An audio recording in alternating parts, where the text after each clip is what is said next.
Do you want free university? That'd be pretty cool. And a strong currency? You bet I do. Then join the freaking EU. My mind is made up. For king and country, I shall join the EU. We share values and stuff. You should let me join. You're not remotely European being, but I've got Quebec. That not count. Fine. Direct your eyes to this map, please. Arctic Oceans, Hans Island. Canada does in fact share an island with Denmark. As you can very clearly see, I border Denmark, a European. Now please, would you kindly pay off my student loan debt? I mean, yeah, if you think about it, Canada is like the most European, non-European nation out there. And I think even more so than Australia even. And you know what? They let Australia join Eurovision, so you might as well let Canada join the European Union. It's only fair. So this is the island the comic is referring to, Hans Island. As you can see, this is a very tiny rock, literally near the North Pole, and Greenland as well, which Greenland of course is controlled by Denmark. And actually up until just recently, Canada and Denmark have had a little whiskey war for this island. It only finally ended this year, but it went on for almost 50 years. Both countries before the peace agreement would just plant their own flag and then leave whatever their favorite beverage was for the other to take. So it was mostly a friendly conflict, but who knows what would have happened if it kept on going. So anyways, the two places decided to divide this thing in half, which means Denmark does in fact border Canada. Here are all the countries that are trying to join at the moment, and it has extended as far out as Georgia, so maybe at some point it might go in the other direction. There's also this island which is controlled by France that can basically be seen by the Canadians, so that's close too. I wonder if the US would even allow the Canadians to join the EU. I have a feeling they'd find a reason not to like that very much. We have Saudi Arabia and their sword, Mexico with their eagle and snake, Portugal with their shield, and then there's Peru? But why is Peru here? Oh wait, nope, that's Canada and their leaf has blown away. You might not can into the EU, but you probably can into South America. You're looking awfully like you really like llamas and the Incas. So this comic is talking about world flags and how a lot of the times flags have like cool, like kind of threatening things about them. A literal sword on Saudi Arabia's, a literal shield on Portugal, of course, you know, eagles, scary. And then there's Canada, which just decided to put a leaf on theirs. It is kind of scary, just that level of confidence. Like, yeah, we're gonna put a leaf on a flag, and we're gonna expect everyone to take us really seriously. Gotta give them credit for that. There's actually a whole Wikipedia article talking about flag weapons, because it actually goes way deeper than just swords and shields. I mean, we have bows and arrows, of course, battle axes, cannons and rifles. Then there's Barbados and the presidential flag of Iceland with a trident and a staff of iron. I love the unique ones. I don't think anyone can beat the Welsh dragon though. Each lowercase letter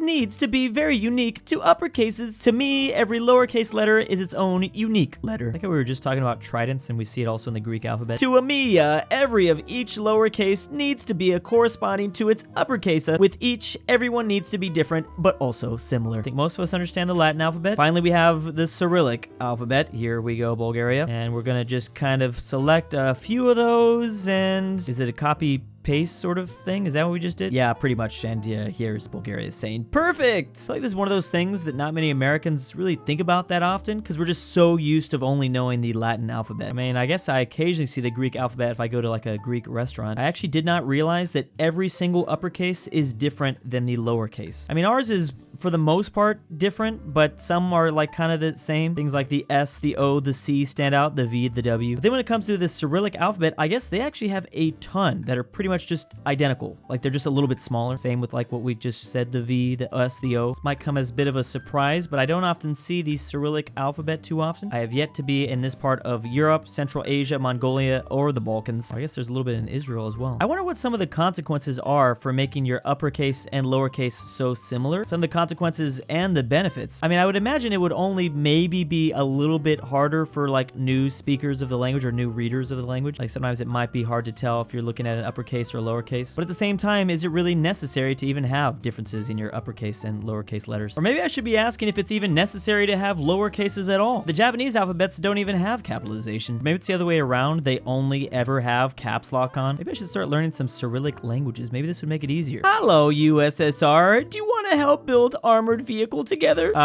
Tank is very cool, Germany, but who will you use it on? I wonder. You'll see, as they respond kind of menacingly. I guess this is still when they had their whole little non-aggression pact. So this is the tank they were referring to, which the letters look like it spell out gross tractor. Gross tractor, but I guess in German it means large tractor. Constructed in secret, they were actually tested at the Kama tank school in the Soviet Union. That's a little awkward. Oh, maybe that's why they called it large tractor, because they weren't allowed to be building tanks at that time. That's actually hilarious. Britain and France staring at Germany like, what you got there? Well, Germany's looking back at them like, a large tractor. I know I can't buy a tank, but could I buy one of these technically? Now I'm randomly searching up these laws. While it is legal to own a tank in the US, where you can drive it can be a bit more tricky. Oh, you can't really drive it if it weighs more than 34,000 pounds. Also, to purchase an M1 Abrams, that's $6.2 million. Oh, man. If the Arab oil kingdoms held free and fair elections, what an fine day to vote, says Saudi Arabia. Oh, they look pretty excited for their democracy. Oh, wait. Maybe not. Yeah, they're gonna have to stand in a pretty long election line, I guess. A lot of South Asian countries like Bangladesh, India, Pakistan, even Nepal's here. Oh, and the Philippines. I'm sure if they did actually somehow do this one day, these would only be the balls that could join the line. So many of the Arab oil kingdoms have a lot of people living there that weren't necessarily born there, especially in Qatar. You can literally see it in their demographics. This is the male population between like 18 and 50. They basically have a lot of foreign laborers living in the country. It would definitely lead to some very interesting elections if this happened. I would like to see just how crazy that would actually be. Guten Tag, Argentina. I is your Aryan godmother here to grant you one wish. So what would you like? 2% interest? The Falklands. You only get this one chance. Best wish I ever made. No! Of course they would choose to win the World Cup. I mean, winning the World Cup fixes pretty much every other problem you have, right? I think. I'm gonna assume at least it will maybe boost tourism or something? I don't know. Honestly, with how crazy this World Cup final was, I wouldn't be surprised if they actually did wish for a victory. It literally looked like it could go either way. So obviously we have a reference to Germans that escaped to Argentina, the no-no Germans, exactly. That is why Germany is their Aryan godmother. And the Argentinian economy has really been struggling lately. They also have the still controversy about the Falklands. I wonder if beating France specifically to win the World Cup was also part of their wish though. Like, I wouldn't be surprised at all if that was the case. Now I just realized how complicated that must have been for the British to choose who they wanted to win. And time. Yeah, almost goal. We did it. Africa #1, Morocco strunk. Best Africa, yeah. Out freaking played you. You little weird wine consuming baguette French fry. And here they are holding their little participation trophy. Meanwhile, Morocco actually lost 0-2. Lay what? Again? Once again, the French ball just very confused. This has been an ongoing series with the World Cup, whether it's France beating everyone in their group stage or France beating England, France beating Morocco. The other team always just like celebrating, even though France always came home with the dub. But I think we might actually finally have a conclusion. Good match. You're a worthy opponent. I no doubt you are just as tough as Saudi Arabia. You lost to Saudi Arabia? Those guys were easy.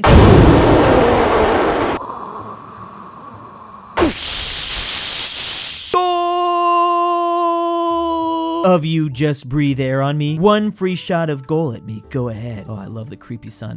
Please, no, hurt us. Yeah, the French team isn't looking so good right here. The French has gone soft. Too easy. Rocket League, Turbo, Lego. This guy in the wheelchair is clearly going into maximum overdrive. He literally is on Rocket League level because he's doing like flips in the air. Did he just have pull on Rocket League? You don't have a time for flabbergasted. Did they just score again? Yeah, they actually bounced it off of the tombstone and into the goal. Goal of thank you. Lol, no, once again, France fires back. So I'm guessing this is assuming this is like around the 3-3 tie. Yes, okay, so we're now 3-3. We're going into penalties. Okay, this French ball has fallen off of his wheelchair. He made a pretty good comeback though. Freaking goal, we did it. I'm so happy. Meanwhile, France with his crutches, yeah, lay why. Oh yeah, I guess it was technically 7-5, even though like 3-3 with penalties, I see. Yeah, that's pretty much exactly how it went. I'm guessing this one was maybe messy or something. Love that about Argentina ball in the country ball universe. Their son always changes expressions. It's like a whole second personality to him, kind of. So the early part of this comic was referring to just how quickly Argentina looked like they were going to destroy France. I mean, in the very beginning, they really quickly went up 2 goals. It looked like it was going to be a pretty boring World Cup, actually. And then France really quickly did go Rocket League status. They pretty much came back from the dead. I love that he was literally bouncing balls off the tombstone. I like the reference to the fact that Argentina only lost to Saudi Arabia in the World Cup. Of course, it was in the group stage, so it didn't affect their overall win. But I guess in a way they could say they're kind of champions too, aren't they? Wait, France also lost to Tunisia. I forgot about that. Is sad be India, surrounded by tallest mountains of whole world, and they are stolen by poop neighbors. Yep, Pakistan has K2, and Nepal technically has Everest. And then India had an idea. India is have idea. Later on that day, is better way of spend morning than to sit on highest peak of mountain and look down at India.